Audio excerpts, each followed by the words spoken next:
افلا يتدبرون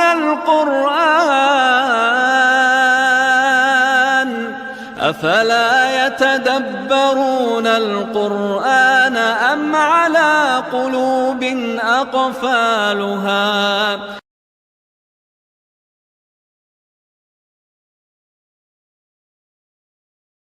80 9واں سپارہ سورۃ الانفال آیت نمبر 25 سے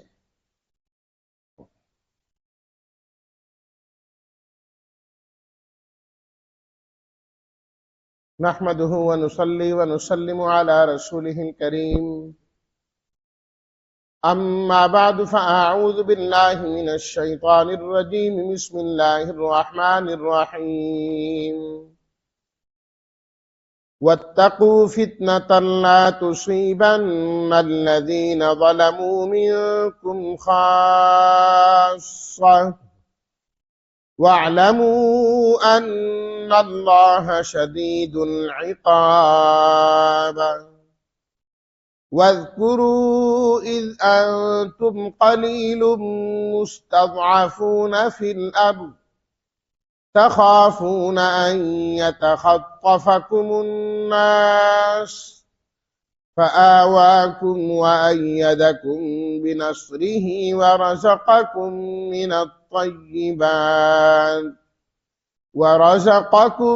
من الطيبات لعلكم تشكرون.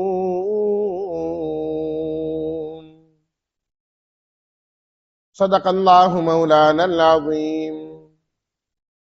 اللهم صل على سيدنا ومولانا محمد وعلى آله وأصحابه وبارك وسلم. واتقوا، اتقوا، تقوی کا معنی ہوتا ہے بچنا. فتنتن، آزمائش، فساد، عذاب مختلف معنی میں آتا ہے. یہاں عذاب کے معنی میں لا تصیب، اصعاب یصیب پہنچنا. خاصتاً اردو میں بھی خاص استعمال ہوتا ہے. شدید العقاب، عقاب سزا، شدید سخت، سخت سزا دینے والے. قلیل تھوڑا، کثیر اس کے مقابلے میں ہوتا ہے زیادہ. مستضعفون، کمزور سمجھے جاتے تھے.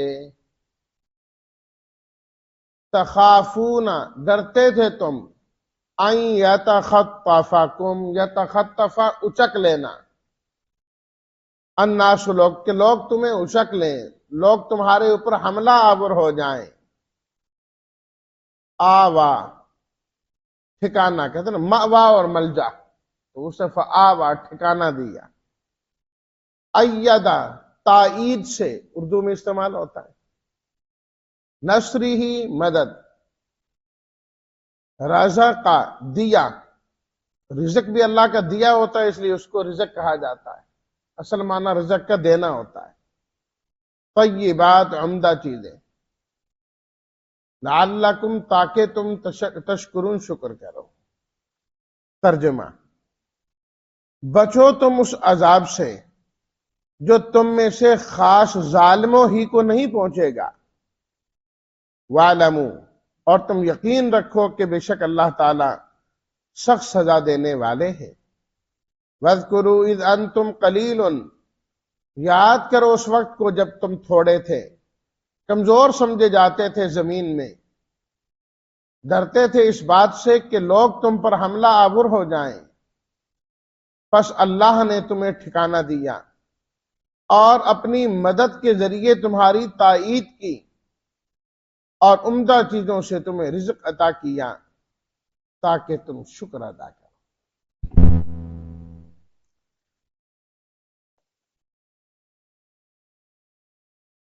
گزشتہ آیات اور دروس میں ہم نے ترجمے میں یہ بات پڑھی کہ اللہ تعالیٰ نے ایمان والوں کو اپنی اور اپنے رسول صلی اللہ علیہ وسلم کی اطاعت اور فرما برداری کا حکم دیا کہ تم اپنے وطن میں ہو یا سفر میں ہو،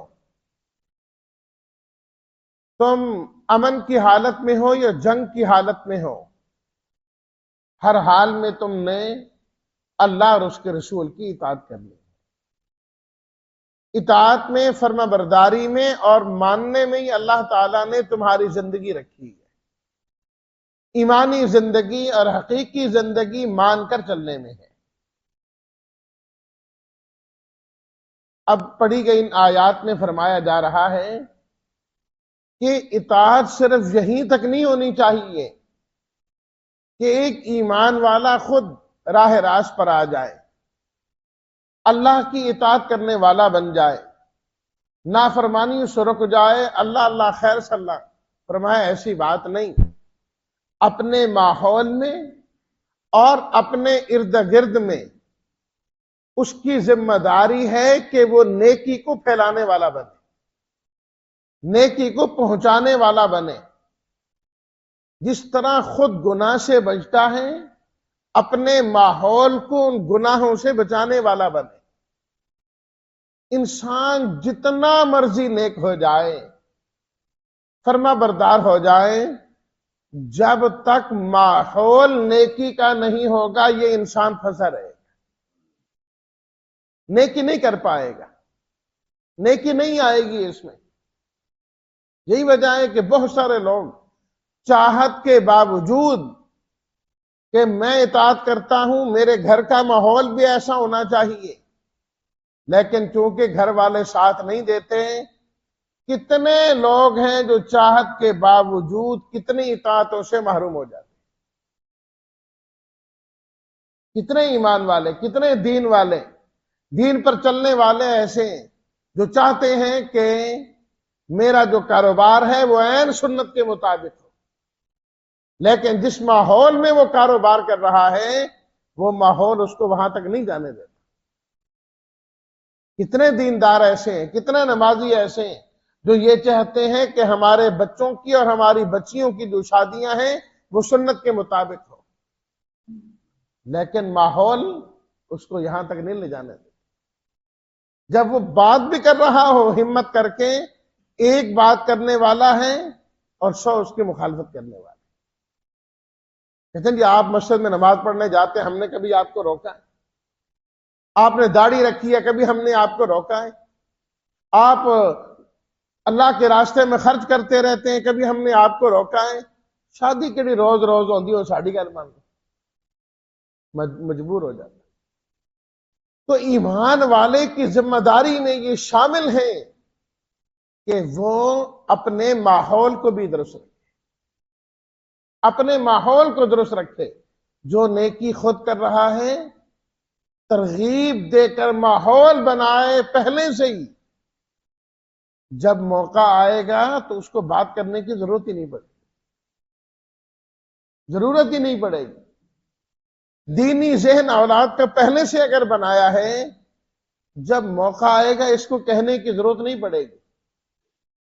لیکن حضرات صحابہ کرام رضوان اللہ تعالی علیہ مجمعین کو دیکھیں نا، ادھر جہاد کا اعلان ہوتا ہے اور دوسری طرف کیا ہے، باپ بھی تیار ہے، بیٹا بھی تیار ہے، خاوند بھی تیار ہے، بیوی بھی جانے کو تیار ہے۔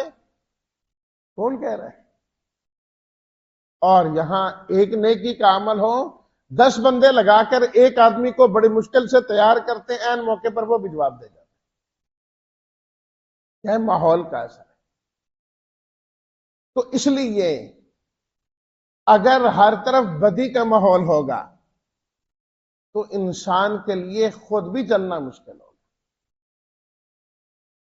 تو اللہ تعالیٰ نے حکم دیا کہ تم اچھی بات کا حکم دیتے رہو اور بری بات سے روکتے رہو، جسے امر بالمعروف اور نہی عن المنکر کہتے ہیں۔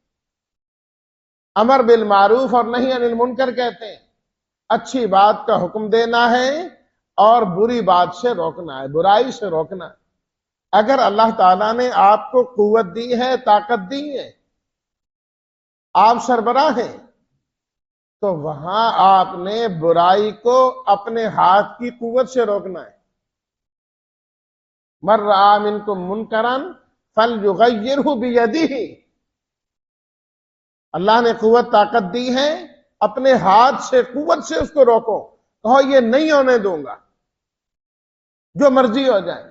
لیکن باپ کتنی چیزوں پہ اور بھی سختی کرتا ہے کہ نہیں کرتا؟ بچہ کہے میں نے پڑھنے نہیں جاتا، نہیں جانا، تو ابو جی کیا کہتے ہیں؟ ٹھیک ہے بیٹا بیٹھے رہو، کوئی بات نہیں. نہیں، وہ زبردستی اس کو بھیجے گا، زبردستی اس کو بھیجے گا. چھوٹے چھوٹے بچے کس طریقے سے صبح جو ہے نا وہ وین والے کے حوالے کر رہے ہوتے، باوجود اس کے رونے کے. ماں بھی کہہ رہی ہوتی چلو کوئی نہیں، روزانہ ضد کرتا ہے آج رہ نہیں دو. باپ کہتا نہیں یہ پڑھنے جائے گا، روزانہ اس نے تماشا بنایا ہوا ہے. وہاں تو ہے، دین کے معاملے میں بھی تو ہونا چاہیے، دین کے معاملے میں بھی ہونا چاہیے. فَلْيُغَيِّرْ بِيَدِهِ فَإِن لَّمْ يَسْتَطِعْ فَبِلِسَانِهِ. اگر اس کی طاقت نہیں ہے تو فرمایا پھر زبان سے تو کہتا رہے نا، زبان سے تو کہتا رہے. اگر اس کی بھی طاقت نہیں ہے فَبِقَلْبِهِ، تو دل کے اندر اس کو برا سمجھے. پھر دل کے اندر اس کو برا سمجھے، لیکن دل کے اندر برے سمجھنے کا مطلب یہ نہیں ہے کہ اس میں خود شریک ہوتا رہے. خود شریک ہونا نہیں ہے اس میں، الگ رہ کے. بعض لوگ یہ کہتے ہیں اس کو دین کی طرف لانا ہے تو اس لیے میں اس کے ساتھ ساتھ ہوں، یہ بھی اس کے ساتھ الٹا کام کر رہا ہوتا ہے. بھئی یہ ڈبل جرم ہے. شریک نہیں ہونا، بلکہ فرمایا اس مجلس میں بھی نہیں بیٹھنا جس مجلس کے اندر غلط بات ہو رہی ہے. اگر ایسا نہیں کرو گے تو فرمایا کہ جہاں گناہ کرنے والے اللہ کی پکڑ میں آئیں گے، گرفت میں آئیں گے، وہاں اللہ کی پکڑ میں تم بھی آ جاؤ. باوجود اس کے کہ تم نیکوکار ہو، باوجود اس کے کہ تم اللہ اور اس کے رسول کی اطاعت کرنے والے ہو، لیکن چونکہ تم نے ماحول نہیں بنایا، اچھائی کا حکم نہیں دیا، برائی کا حکم نہیں دیا، فرمایا تم بھی اس کے ساتھ جاؤ. اسی کو فرمایا وَاتَّقُوا فِتْنَةً، بچو اس مصیبت سے، بچو اس عذاب سے کہ جب وہ عذاب آئے گا لَا تُصِيبَنَّ الَّذِينَ ظَلَمُوا مِنْكُمْ خَاصَّةً، پھر وہ صرف ظالموں پر نہیں آئے گا، پھر وہ جب عذاب آتا ہے تو سب پر آتا ہے. جب عذاب آئے گا تو سب پر آئے گا. جو لوگ اس برائی کو دیکھ کر نہیں روکا انہوں نے، وقتی طور پر وہ بھی ساتھ ہی جائے، وہ بھی نہیں بچیں گے. اللہ کے ہاں یہ نہیں ہوتا. آپ دیکھیں نا، سیلاب آ جائیں، طوفان آ جائیں، تو کیا وہ صرف برے لوگوں پر آتا ہے؟ وہ اچھے لوگوں پر بھی آتا ہے، وہ ساتھ ہی جاتے ہیں. ہاں قیامت والے دن الگ الگ ہوگا. نبی کریم صلی اللہ علیہ وسلم کا ارشاد مبارک موجود ہے. آپ علیہ الصلوۃ والتسلیمات نے فرمایا لوگ قیامت کے دن اپنی اپنی نیتوں پر اٹھائے جائیں، اس دن ان کو الگ کر لیا جائے گا. لیکن دنیا کے اندر یہ بھی ساتھی ہوگا، دنیا کے اندر یہ بھی ساتھی ہوگا. اور اس چیز کو نبی کریم صلی اللہ علیہ وسلم نے ایک مثال کے ذریعے سے واضح فرمایا. فرمایا نبی کریم صلی اللہ علیہ وسلم نے، کئی دن پہلے بھی غالباً یہ درس میں حدیث آئی، فرمایا کہ کچھ لوگوں نے سمندری سفر کا ارادہ کیا، اور جس کشتی میں، جس جہاز میں، بحری جہاز میں سفر ہونے لگا ہے، اس کے اندر جو بیٹھنے کی جگہ ہے وہ اوپر نیچے 2 منزلہ بنا ہوا ہے. کچھ لوگ اوپر بیٹھ گئے، کچھ نیچے. پورا اندازے کی کہ نیچے کون بیٹھے گا، اوپر کون بیٹھے گا. اب وہ جا رہے ہیں، جو نیچے ہیں ظاہری بات ہے کشتی بنی ہوتی ہے، جو انسان بیٹھتا ہے وہ تو پانی کے اندر جا رہا ہوتا ہے، تو اور بڑا ہوگا وہ تو پانی کے اندر ہے، اور اوپر والے باہر ہیں. اب اس کو جب کوئی ضرورت پیش آتی ہے یہ اوپر جاتے ہیں، دھوپ کے لیے اوپر جا رہے ہیں، باقی کاموں کے لیے اوپر جا رہے ہیں، پانی لینے کے لیے اوپر جا رہے ہیں. اب وہ کہیں کہ ہم نے اوپر جانا ہے تو پانی تو ہمارے قریب ہے، اوپر پورا سفر کر کے اوپر چڑھنا پڑتا ہے، یہاں 2 4 5 انچ 10 انچ کا فاصلہ ہے، پانی تو ہمارے پاس ہے. تو ہم ایسا کرتے ہیں کہ یہیں سے پانی لینا شروع کر دیتے ہیں، سوراخ کرتے ہیں اور پانی یہیں سے لینا شروع کرتے ہیں، تاکہ ہمیں بھی آسانی ہو اور اوپر جانا نہ پڑے، ان کو بھی دقت نہ ہو کہ ہم بار بار آ رہے ہیں۔ وہ ہتھوڑا لے کے اس کو توڑنا شروع کر دیں، اس کا پھٹا نکالنا شروع کر دیں۔ فرمایا کہ اب اگر کوئی یہ کہے کہ سانو کی جڑا جتھے لگے لگے رہے، آج کل کا یہ ماحول ہے نا، کہتے ہیں جی بس چھڈو چھڈو مولوی صاحب تسی اپنی گل کرو، جڑا جتھے لگے انہوں لگے رہے دو۔ کیوں لگے رہنے دیں؟ ذمہ داری ہے ہماری اس بات کی کہ اگر برائی کو ہوتا ہوا دیکھیں، اپنی وسعت کے مطابق اس کو روکیں۔ آخری درجہ جا کے یہ ہوتا ہے کہ انسان صرف دل سے اس کو برا سمجھے، آخری درجہ۔ تو انسان زبان سے کہنے پر تو آئے نا، ڈنڈا نہیں مارنا۔ ادعو الی سبیل ربک بالحکمت والموعظۃ الحسنۃ، انسان حکمت سے سمجھانے کی کوشش کرے کہ وہ اس سے باز آ جائے، رکے۔ اللہ اکبر۔ تو آپ نے صلاۃ و تسلیمات نے فرمایا کہ اگر لوگ اس کے ہاتھ کو جا کر پکڑیں گے، روکیں گے، تو وہ بھی نجات پا جائے گا اور خود بھی نجات پا جائے گا، بچ جائیں گے۔ تو اس کو اس عمل سے روکیں۔ اور اگر نہیں، کہتے سانو کی جتنے لگے لگے رہے، فرمایا جب پانی آئے گا صرف وہ نہیں ڈوبے گا، آپ بھی ساتھ ڈوبے گے، ساتھ ہی جائیں گے۔ تو دنیا کے اندر جو پکڑ آتی ہے، آزمائش آتی ہے، وہ سب پر مشترک ہے۔ اس طرح وہ ایک دوسری مشہور روایت ہے کہ نبی کریم صلی اللہ علیہ وسلم نے فرمایا کہ اللہ تعالیٰ نے قوم کو ہلاک کرنے کا فیصلہ کیا، فرشتوں سے فرمایا کہ جاؤ ختم کر دو اس بستی کو۔ عرض کیا رب العالمین اس بستی کے اندر تو ایک فلاں شخص بھی ہے جس نے پل جھپکنے کی مقدار بھی آپ کی کبھی نافرمانی نہیں کی، اتنی دیر بھی نافرمانی نہیں کی۔ اللہ تعالیٰ نے فرمایا اس سمیت ساری بستی کو لڑ، اس لیے کہ وہ غلط کام دیکھتا رہا، گناہ دیکھتا رہا، روکنا تو دور کی بات ہے، اس کے چہرے بھی کبھی متغیر نہیں ہوگا، وہاں بھی تبدیلی کبھی نہیں آئی۔ فرمایا یہ بھی ساتھ جائے۔ وَاتَّقُوا فِتْنَةً لَا تُصِيبَنَّ الَّذِينَ ظَلَمُوا مِنْكُمْ خَاصَّةً، بچو اس عذاب سے کہ جب آئے گا تو تم میں سے صرف ظالموں پر نہیں آئے گا۔ وَاعْلَمُوا أَنَّ اللَّهَ شَدِيدُ الْعِقَابِ، فرمایا یقین رکھو کہ اللہ تعالی بہت سخت سزا دینے والا۔ جو اطاعت سے روگردانی کرے گا وہ اللہ کی پکڑ میں کہیں نہ کہیں ضرور آئے گا، ضرور آئے گا۔ اور رب کی پکڑ، اللہ نے خود فرمایا ان بطش ربک لشدید، وہاں بھی یہی شدید ہے۔ فرمایا تیرے رب کی پکڑ بہت سخت ہے، تیرے رب کی پکڑ بڑی سخت ہے۔ اللہ خود کہتے تیرے رب کی پکڑ بڑی سخت ہے۔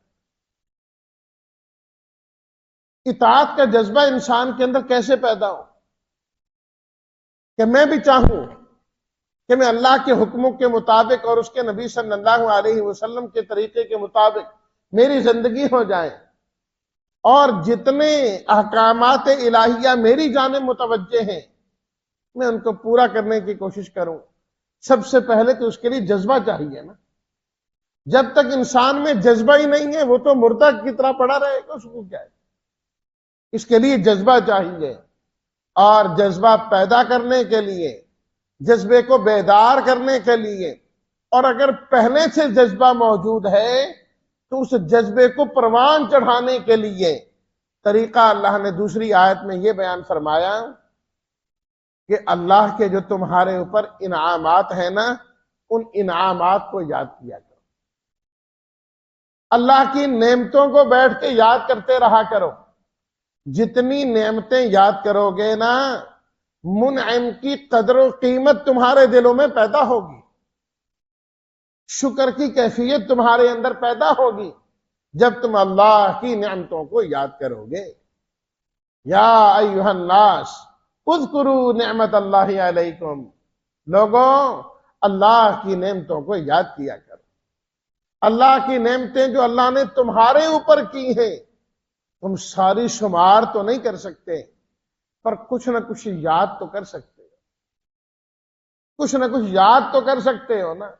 اس لیے ان نعمتوں کو یاد کرو۔ انسان کا مزاج تو کیا ہے کہ وہ اپنے اوپر بیتے ہوئے مشکل ایام یاد رکھتا ہے، آئی ہوئی مصیبتیں یاد رکھتا ہے، جن بیماریوں سے گزرا ہے انہیں یاد رکھتا ہے۔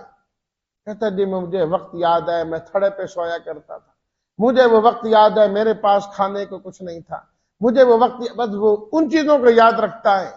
کوئی اللہ کو اس طرح بھی تو یاد کرو نا کہ تھڑے پر سوتا تھا، اب اللہ نے مجھے کوٹھی کنال کی عطا فرمائی ہے، پیدل چلتا تھا کچھ نہیں تھا، اب اللہ نے گاڑیاں عطا فرمائی ہیں۔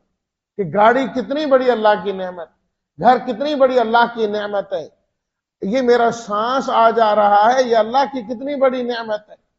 اللہ صبح و شام بہترین سے بہترین، اعلیٰ سے اعلیٰ ہمیں غذا کھلاتا ہے جو کبھی ہم نے خوابوں میں بھی نہیں سوچی تھی۔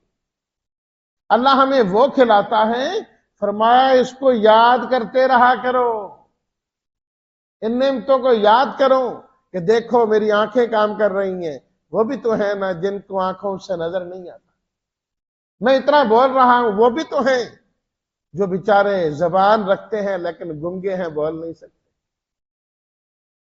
میں چلتا ہوں وہ بھی تو ہیں نا جو بیچارے چل نہیں سکتے ویل چیئر پہ، میں صحت مند ہوں وہ بھی تو ہیں جو ہسپتالوں میں مہینوں سے پڑے ہوئے، چند منٹ کے لیے آدمی وہاں جا کے نہیں رہ سکتا لیکن وہ بیچارے مجبور ہو کے پڑے۔ نعمتوں کو یاد کرو، فرمایا کہ نعمت دینے والے کی قدر و قیمت تمہارے دلوں میں بیٹھے گی جب اس کا مقام اور اس کا مرتبہ تمہارے دلوں میں بیٹھ گیا نا، اور تمہارا کنیکشن اللہ سے جڑ گیا اللہ سے، بس پھر وارے نہیں آ رہے۔ تو اللہ نے تھوڑی اپنی نعمتیں یاد دلائی۔ وَاذْكُرُوا اِذْ أَنْتُمْ قَلِيلٌ مُسْتَضْعَفُونَ، تذکرہ چل رہا تھا نا غزوہ بدر کا، درمیان میں یہ آیات آئی ہیں نا، فرمایا یاد کرو اس وقت کو اِذْ أَنْتُمْ قَلِيلٌ، جب بہت تھوڑے تھے تم مکہ کے اندر، کوئی تمہاری تعداد نہیں تھی اتنی زیادہ، مستضعفون فی الارض، بظاہر تمہیں کمزور سمجھا جاتا تھا، اگرچہ ایمان والے کے ساتھ اللہ کی نصرت ہوتی ہے وہ کمزور ہوتا کوئی نہیں ہے، لیکن مستضعفون فی الارض، بظاہر تمہاری تعداد کو دیکھ کر تمہیں کمزور سمجھا جاتا، تھوڑے سے، تخافون ان یتخطفکم الناس، قریب تھا، ڈر تھا تمہیں اس بات کا کہ لوگ تم پر حملہ آور ہی نہ ہو جائیں، تمہیں ختم ہی نہ کر دیں، اور ہمیشہ کوشش کرتے رہے وہ کہ مسلمانوں کو ختم کر دیا جائے۔ غزوہ بدر کے اندر بھی تو ایسے ہی تھا، پھر غزوہ احزاب کے اندر بھی تو ایسا ہی ہوا، کفار کی ساری عرب کے سارے قبائل اور جماعتیں مل کر مسلمانوں پر یک بارگی حملہ کیا انہوں نے کہ مسلمانوں کو ہم نے رہنے ہی نہیں دینا، لیکن فرمایا فآواکم، پہلے تو فرمایا دیکھو اللہ نے اس سے بچایا، حملوں سے بچایا، فلاں چیز، صرف اللہ نے تمہاری حفاظت نہیں کی بلکہ فآواکم، اللہ نے مدینہ منورہ جیسے شہر میں تمہیں ٹھکانا عطا فرمایا، وَأَيَّدَكُمْ بِنَصْرِهِ، اور پھر اللہ نے اپنی نصرت اور مدد کے ذریعے ہمیشہ تمہاری تائید کی ہے کہ مدینہ منورہ کی وہ چھوٹی سی ریاست، اسلامی ریاست جس کی بنیاد رکھی گئی کسی کافر سے ہضم ہو ہی نہیں رہی تھی، باہر سے بھی دشمن اندر سے بھی دشمن، لیکن اس کا کوئی کیا بگاڑ سکتا ہے جس کی اللہ براہ راست خود مدد فرمائے۔ وَأَيَّدَكُمْ بِنَصْرِهِ وَرَزَقَكُمْ مِنَ الطَّيِّبَاتِ، اور فرمایا کہ دیکھو اللہ کتنی عمدہ اور بہترین چیزوں سے تمہیں رزق عطا فرماتا ہے، بہتر سے بہتر چیزیں تمہیں اللہ تعالیٰ دیتے ہیں، لَعَلَّكُمْ تَشْكُرُونَ، فرمایا یہ سب چیزیں اس لیے ہیں تاکہ تم اللہ کا شکر ادا کرنے والے، اللہ کا شکر ادا کرنے والے۔ جب تک انسان مصیبتوں کو، پریشانیوں کو یاد کرتا رہے گا نا، شکر نہیں ادا کرے گا۔ جب ان سے نجات کو یاد کرے گا نا، پھر شکر کی کیفیت پیدا ہوگی، پھر شکر کی کیفیت پیدا ہوگی۔ جب انسان شکر گزار بندہ بنے گا، اللہ کے ساتھ اس کا تعلق جڑے گا، پھر یہ اللہ کی اور اس کے رسول کی اطاعت کرنے والا بھی بنے گا۔ اللہ ہم سب کو اپنی نعمتوں کا شکریہ ادا کرنے والا بنائے، اور اللہ تعالی ہم سب کو اپنی اور اپنے حبیب صلی اللہ علیہ وسلم کی اتباع کرنے والا بنائے، اور اللہ ہم سب کو اپنا سچا امتی بنائے۔ وآخر دعوانا ان الحمد للہ رب العالمین۔